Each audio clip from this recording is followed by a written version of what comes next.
Hello दोस्तों, कहानी संग्रह चैनल में आपका स्वागत है। आज की कहानी का शीर्षक जूं और खटमल की कहानी। यह कहानी कई वर्ष पुरानी है। उस समय दक्षिण भारत में एक राजा राज किया करता था। राजा के बिस्तर में मंदरी सर्पिणी नाम की एक जूं रहा करती थी, लेकिन इस बारे में राजा को कोई जानकारी नहीं थी। हर रात राजा जब गहरी नींद में सो जाता तो जूं अपने घर से बाहर निकलती, बड़े चाव से पेट भरकर राजा का खून चूसती और दोबारा जाकर छिप जाती। एक दिन न जाने कहां से उस राजा के बिस्तर में अग्निमुख नाम का एक खटमल भी घुस आया। जूं उसके पास गई और उससे तुरंत वापस चले जाने को कहा। इस पर खटमल बोला, अरे जूं बहन, इस तरह का व्यवहार तो कोई अपने दुश्मन के साथ भी नहीं करता। मैं बहुत दूर से आया हूँ और सिर्फ एक रात तुम्हारे घर रुककर आराम करना चाहता हूँ। कृपया मुझे यहाँ रुकने दो। खटमल की बातें सुनकर जूं का दिल पिघल गया। उसने कहा, ठीक है, तुम यहाँ रुक सकते हो, लेकिन तुम्हारे कारण राजा को कोई परेशानी नहीं होनी चाहिए। तुम राजा के आसपास भी नहीं जाओगे। जूं बहन, मैं बहुत दूर से आया हूँ और बहुत भूखा हूँ। वैसे भी हर रोज कहाँ राजा का मीठा खून पीने का मौका मिलता है। कृपया मुझे आज रात राजा के खून का स्वाद चखने का मौका दे दो।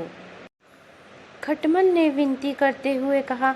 जूं खटमल की बातों में आ गई और उसने राजा का खून चूसने की इजाज़त दे दी। ठीक है, तुम राजा के खून का भोजन कर सकते हो, लेकिन उससे पहले तुम्हें राजा के गहरी नींद में सो जाने का इंतज़ार करना होगा। जब तक राजा पूरी तरह से सो नहीं जाता, तब तक तुम उसे नहीं काट सकते। जूं ने कहा। इस पर खटमल ने हाँ कर दिया और दोनों रात होने का इंतज़ार करने लगे। रात होते ही राजा अपने कमरे में आया और सोने की तैयारी करने लगा। राजा का शरीर बहुत तंदुरुस्त था और उसकी तोंद बहुत मोटी थी।